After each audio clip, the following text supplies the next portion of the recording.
देख सकते हैं इनके बल ज़बरदस्त कैसे मज़ेदार सी बनी है। तो आपने अगर ये मज़ेदार सी रेसिपी सीखनी है जो कि बहुत ज़बरदस्त है, बहुत इजी है, टेस्टी है, मुंह में घुल जाने वाली ये बल वाली कचौरियाँ, चिकन कचौरियाँ, तो अगर पसंद है आपको रेसिपी तो ये मैं आपको डिश आउट करके दिखाती हूँ और उसके बाद बताती हूँ ये कैसी है। तो चलते हैं रेसिपी की तरफ।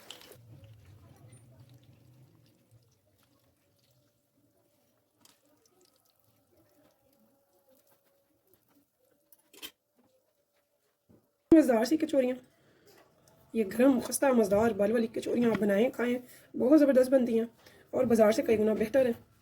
ये आप देख सकते हैं, ठीक है। तो बहुत गर्म है, मेरे से तोड़ी नहीं जा रही, तो मैं आपको तोड़ के ज़रूर बताऊँ कि ये कितनी खस्ता बनी है माशाल्लाह से। ये आप देख सकते हैं माशाल्लाह माशाल्लाह कितनी खस्ता कचौरी है, मुँह में घुल जाने वाली।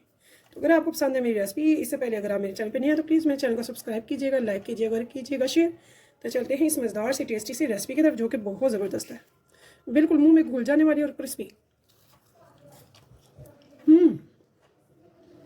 अमेजिंग, बहुत मज़ेदार है। बिस्मिल्लाहिर्रहमानिर्रहीम, शुरू अल्लाह के नाम से जो बड़ा मेहरबान निहायत रहम करने वाला है। तो अस्सलाम वालेकुम व्यूअर्स, कैसे हैं आप? इंशाअल्लाह ताला मेरी यूट्यूब फैमिली अल्लाह पाक के फजल करम से बखैरियत होगी। तो सबसे पहले हमने ले लिया है 400 ग्राम मैदा। मैदे में डाली है 1 पिंच के बराबर हाफ टी स्पून, 4 टीस्पून जो सबसे छोटा वाला होता है वो, थोड़ी सी अजवाइन। तो 1 टीस्पून डालेंगे इसमें नमक। हमने मेल्ट किया हुआ लेना, वैसे तो मौसम चेंज हो रहा है, घी मेल्ट हो जाता है खुद बहुत। तो यहाँ पे ये देखिए, ये मैंने घी ले लिया हाफ कप, ठीक है। हाफ कप से अच्छे से कि ये अच्छे से मुट्ठी बनती हो, अगर आपकी मुट्ठी सही से बन रही है तो मतलब कि ठीक है, इतना घी। तो यहाँ पे ये देखिए बहुत ही अच्छे से ये मुट्ठी बन रही है, हमें यहाँ तक इसमें घी डालना था, ठीक है। तो 400 में मेरा हाफ कप गया है घी, 400 मैदा था तो हाफ कप घी। तो ऑयल इसमें नहीं जाता है, ऑयल आपने नहीं डालना, बहुत थोड़ा थोड़ा पानी डाल के हमने इसे बिल्कुल टाइट सी डो करनी है, बिल्कुल भी रनी या लूज़ नहीं होनी चाहिए, ठीक है। जब कचौरियों की बनाते हैं ना हम डो, तो वो बहुत ही टाइट होती है, तो भी हमने सॉफ्ट नहीं बनानी है, देखें, ठीक है। अब इसको थोड़ा सा ऑयली कर देंगे ऊपर से, ताकि ये ऊपर से ड्राई ना हो, और इसे रैप करके साइड पर रख देंगे रेस्ट के लिए।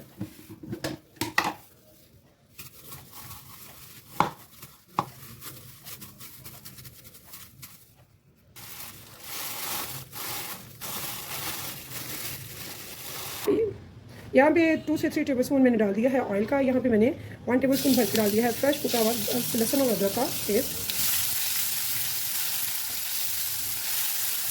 इसको हम सिर्फ और सिर्फ 20 से 25 सेकेंड ही फ्राई करेंगे। तो मैंने ले लिया है चिकन का कीमा, तो ये लिया है मैंने 500 ग्राम्स। इसको अच्छे से वॉश करने के बाद स्ट्रेनर में निकाल लिया। अब यहाँ पे डाल देंगे इसमें,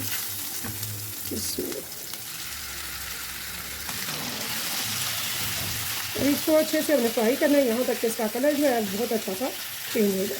तो ये सारा प्रोसेस जो हम कर रहे हैं हाई टू मीडियम पे। यहाँ देखिए इसका कलर थोड़ा सा चेंज हो रहा है, इस टाइम पे मैं स्लो टू मीडियम फ्लेम पे इसे रखूँगी 5 मिनट, ताकि इसमें से जो पानी है वो निकल आए। तो यहाँ देखिए जी, आफ्टर 5 मिनट्स तो इसने बहुत अच्छे से पानी छोड़ा हुआ है कि मैंने, ठीक है, और कलर भी बहुत अच्छे से इसका चेंज हो चुका है, आप देख सकते हैं स्टेबल हो गया। अब इस टाइम पे हम इसमें डालेंगे स्पाइसेस।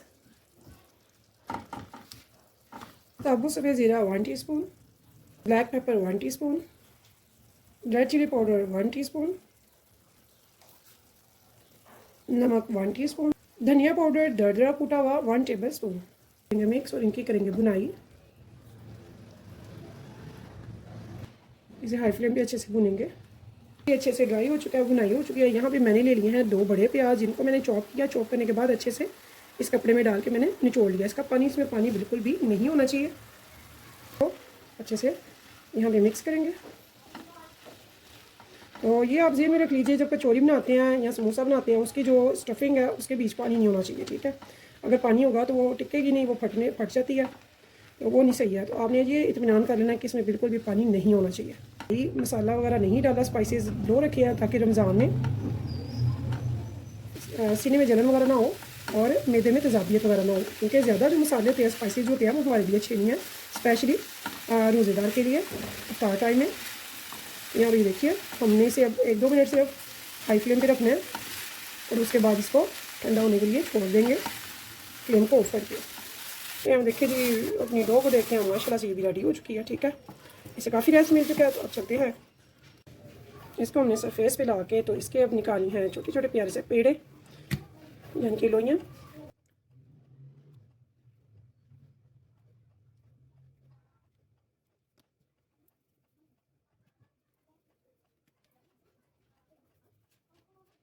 यहाँ पे ये देखिए ये सारे पेड़े बन गए। हमने इनको ढक देना ताकि इनके ऊपर खुशका ना आए, ठीक है। खुशकी आ जाती है ना, सिक्कर बन जाता है, वो नहीं होना चाहिए। तो अब हमने एक पेड़ यहाँ पे ले लिया, इनको फिर से ढक देंगे। तो ये देखिए इसे अच्छे से इनको ढक दिया।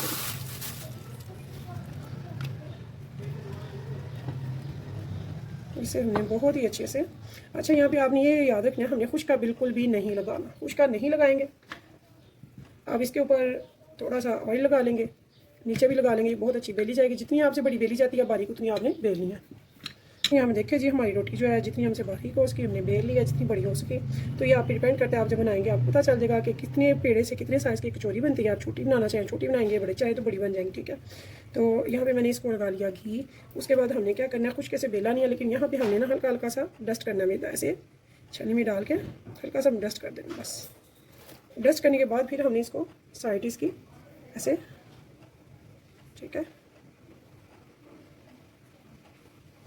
ये बराबर होनी चाहिए ऐसे।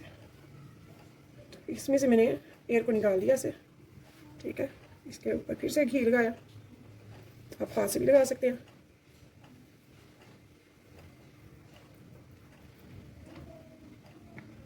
इसके बाद इसके ऊपर फिर से ऐसे ही मैदा डस्ट किया, हल्के हाथ से, बहुत ज़्यादा भी ना हो, ठीक है। करने के बाद फिर इसकी जो साइड है इसको भी हमने लपेट दिया, तय कर दी इधर भी, ठीक है।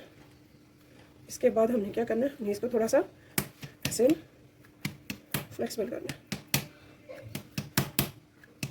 इसके बाद हम इस पर फिर दोबारा से अब घी लगाएंगे।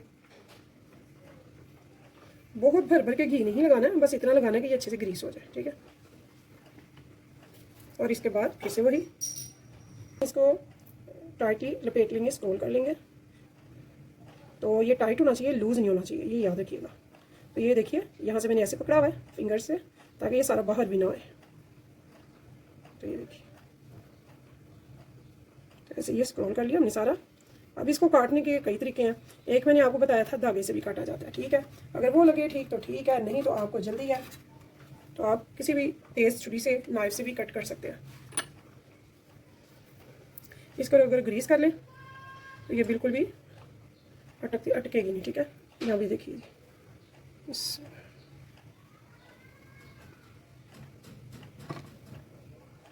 तो ये जो हमारे बाल है ना, ये नहीं खराब होने चाहिए, ठीक है। ये बाल ऐसे रहने चाहिए। और इसको ऐसे करके हम एक साइड पे रखते जाएंगे। तो ये सारी बना के तो फिर मैं आपसे मिलती हूँ आगे कि आगे क्या करना है। देखें जी, हमारी सारी कचौरियाँ जो हैं इनको हमने बना के रैप कर दिया, ठीक है।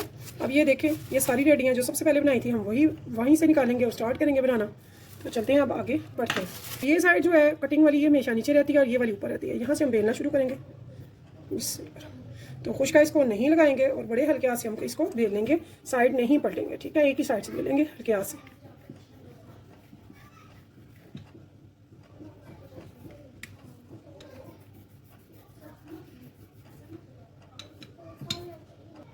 तो यहाँ देखें, ये साइडों पे हम ऐसे बेलेंगे, साइडें थोड़ी सी बारीक हो जाएंगी। सेंटर में हम ज़्यादा दबाव बिल्कुल नहीं डालेंगे, जितनी हमसे होगी उतनी हम इसकी बेलेंगे, ठीक है। तो अब हमने क्या करना है, हमने जो इसका स्टफ तैयार की थी, स्टफिंग, वो लेंगे। तो यहाँ पे हमने जितनी डालनी है ना उतनी लेंगे, इसमें डालेंगे। ये गर्म नहीं होनी चाहिए, ठीक है। वाला हाथ लगा लेंगे ताकि ये स्टफिंग जो है आपस में चिपक जाए, ठीक है। ये जो पूरी है, अब यहाँ पे ये देखिए, आपने गौर से देखना है। इसे हमने ऐसे कचौरी को लपेटना है, इसे आपस में चिपकना चाहिए, जुड़ जाना चाहिए, ठीक है। इसे तेज़ी से हम, ये देखिए ऐसे करके ऐसे हम इसे स्क्रॉल करते जाएंगे और इसको ऐसे दबा देंगे, ठीक है। ये देखिए, तो ये हमारी बड़ी अच्छी सी ऐसी कचौरियाँ हम सारी बना के तो रेडी कर लेंगे और इनको हम ढक लेंगे ताकि इनके ऊपर खुशका बिल्कुल भी ना आए, ठीक है। यहाँ पे देखिए जी, ऐसी हम सारी कचौरियाँ तैयार कर लेंगे। कुछ पड़ी हुई हैं वो भी मैं कर लूँगी, तो अब आपको फ्राई करके दिखाते हैं कैसे करते हैं। यहाँ पे हमारा घी जो है वो नॉर्मल सा गर्म होना चाहिए, बहुत ज़्यादा गर्म नहीं होना चाहिए। उससे क्या होगा कि हमारे जो कचौरी के बाल है ना वो नहीं फिर खुलते। तो ये आपने याद रखना है, जो कचौरी है हमेशा ये साइड नीचे जाएगी और ये साइड हमने ऊपर रखनी है, ठीक है। तो ये देखिए बिस्मिल्लाह, तो आप देख रहे हैं ये घी अभी फुल गर्म नहीं है। अगर ये फुल गर्म होता है तो बबल छोड़ता है, जो इसने नहीं छोड़े। यानी कि ये बहुत गर्म नहीं है, तो इसमें हमने रखना है बिस्मिल्लाह। और कचौरी हमेशा लो फ्लेम पे पकती है पहले, जब तक कि इसके बल्ब वगैरह ना खुल जाएं।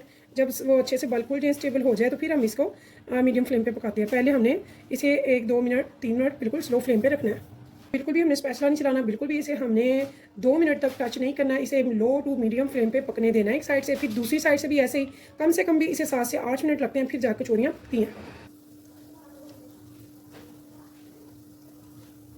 तो यहाँ पे देखिए जी, ये काफ़ी हद तक स्टेबल हो चुकी हैं और 2 मिनट हो चुके हैं। अब मैं इसकी साइड चेंज करूँगी इसमें, ठीक है।